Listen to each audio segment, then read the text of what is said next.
You are listening to the Self-Trust Solution podcast with Dawn Ledet, episode number 11. Welcome back. Today, let's talk about pretending to be fine.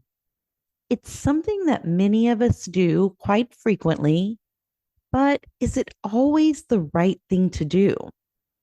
We're going to talk about why we might pretend to be fine, some of the harmful effects of pretending to be fine, how to honor your feelings without creating unnecessary suffering, and an invitation to redefine fine. Want to know where you land on the self-trust scale? Visit me at theselftrustcoach.com and take the free self-trust quiz. Now let's dive in. Many of us pretend to be fine for various reasons, including not wanting to burden others with our problems, fear of vulnerability or judgment, or just because it seems easier. However, pretending to be fine can be harmful and lead to feelings of shame and low self-worth. By not being truthful with ourselves and others, we miss out on opportunities for personal growth and healing. Meaning, by saying you're fine, you miss an opportunity to honor and explore how you really feel, to grow in self-trust by being and becoming a safe place to be honest about and with your feelings. Sharing the truth of how we're feeling is essential for our mental health and well-being. It's okay not to be okay, and we don't have to pretend to be fine all the time. However, sharing with others may not always seem safe. We may just not want to, and that's okay as well. Your feelings are yours to share or not share as you see fit. So in some ways, fine may be your truth. Sometimes we really are fine, whatever that means for you. We'll talk about that a little bit in a moment, but sometimes fine may be your protective cover. And either way, if you're being honest with yourself and sharing only with and who you choose, this is a beautiful prerogative to exercise. It's also a beautiful acceptance that can be embraced when receiving a fine from others, meaning when particularly someone we care about answers any question with fine, saying they're doing fine, understanding that fine may be their truth, whether we think so or not. And it may also just be what they're comfortable with sharing at this moment in time. It doesn't have to mean anything about you. So there's an invitation there to both give yourself permission to offer a fine, whether that is your truth defined in a way that you choose, or a protective cover because that's what you feel comfortable with sharing. And also to receive it as such without either of those meaning anything about you, anything negative about you. It's good to remember that sharing feelings is not a call to action. It's not an invitation to fix a problem or make things better. Feelings are meant to be felt, not fixed. And listening and being there for the truth of a feeling is often enough. This is especially true in our relationship with ourselves.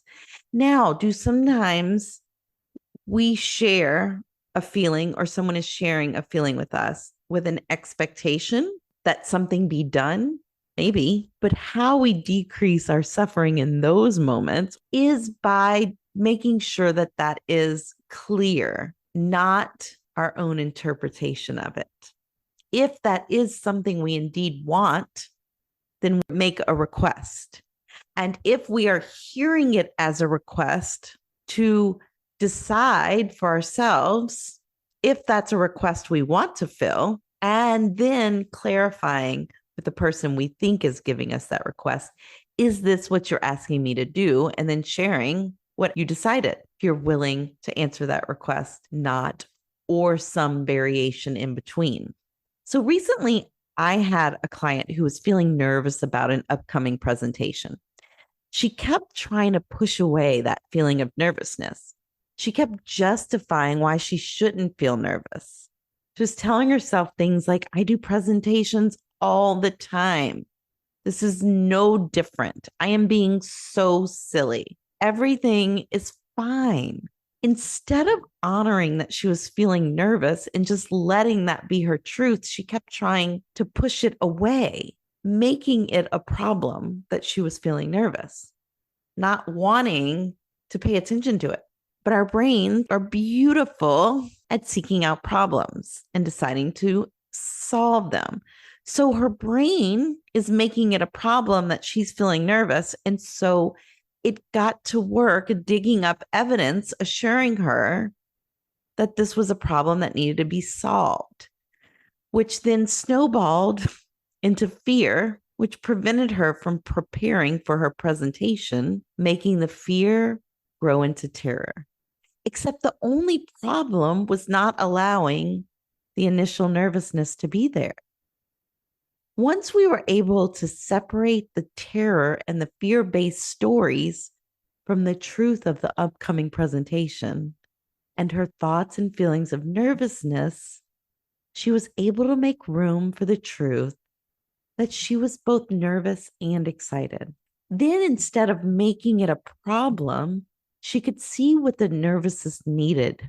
And what she found was that her nervousness just needed a little time and attention. It just needed to be acknowledged and a little bit of extra preparation for the presentation. It was requesting that as well. Now, look how much easier it is to prepare some more and acknowledge and give space for nervousness.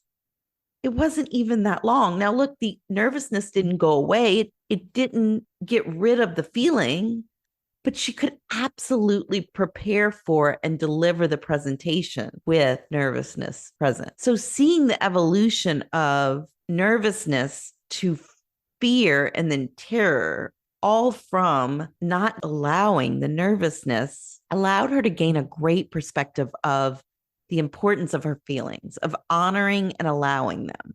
And as a result, she was able to show herself compassion and appreciation and a desire to open up to her feelings.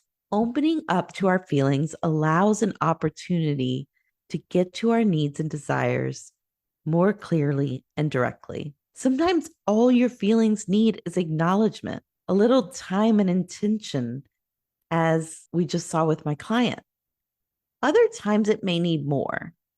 But when you get good at listening and deciphering this, especially in these little ways, it prepares you for the bigger ways that may come. Another great way to honor your feelings is to decide ahead of time what they mean for you. So for me, I used to feel doubt all the time. I still feel doubt. But a while back, I decided that doubt is an opportunity to answer questions my brain is offering up and to create belief and solutions. So for a while now, that has been my definition, what I make doubt mean. For instance, I had doubt about a trip I'm planning. My brain was making that doubt a problem for a minute. It was offering me questions about whether I really wanted to go. Should I really spend the money? Who would take care of my dogs? And because I decided ahead of time that doubt is an opportunity to answer questions, I started answering those questions. Yes, I really do want to go. How I spend my money is never a question of should or shouldn't, but do I want to or not want to? And then I decided I do want to. And my dogs will always be well taken care of, whether it's by family or a stay-in sitter that I really trust. So once those questions were answered, I didn't have to think about them again. If they come up, I just re-answer them with the answers that I've already decided.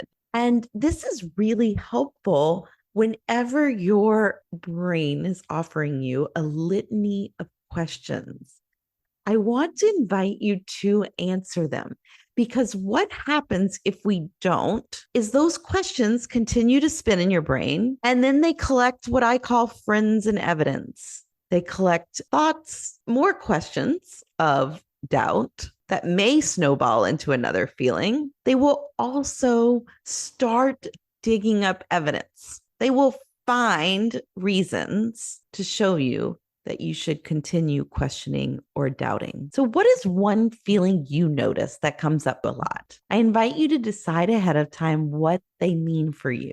Maybe you borrow mine for doubt, or maybe you create your own.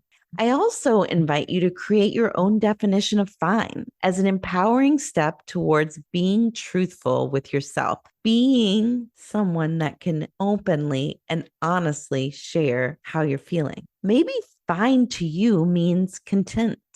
Maybe it means I have no opinion one way or the other. Maybe it means I just don't care to share my truth. And it doesn't mean anything about the other person or me. Fine is just my answer of comfort. For sure, when we communicate our needs and desires clearly, we create the opportunity to show up for ourselves in the way we need and become an example of that to others in how they treat themselves and how they treat us. But it requires being honest with ourselves first. And if you choose to share with others, honoring yourself for that vulnerability with no expectation that they fix or solve your feelings.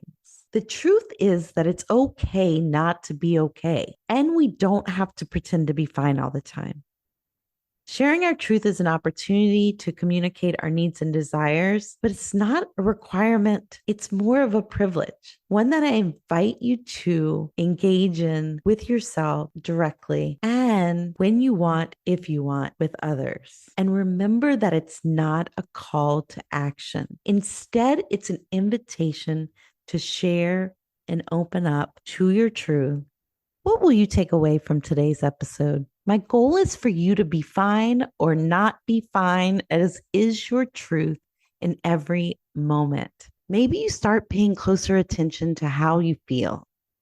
Do you notice yourself pushing away or avoiding certain feelings? If so, what are they and why? Can you decide ahead of time what you want to make those feelings mean? Maybe decide what your definition of fine for yourself means and what you want to make it mean when someone else says it to you. Kurt Vonnegut said, "We are what we pretend to be, so we must be careful what we pretend to be." I love this, but I would offer that we are what we believe we can be. At any given moment, I may strive for fine, and in other moments, I may leave fine in the dust as I reach for amazing. And both may be my truth at various points in my day. And as long as I don't make any of those feelings a problem, I don't have to pretend. If you enjoyed this episode, please leave a review. This helps me reach new people, continue to create content, and brings me joy in my mission to serve. Join us next week for episode number 12, where we'll talk about getting it wrong. Thanks for listening and have a trust-filled week.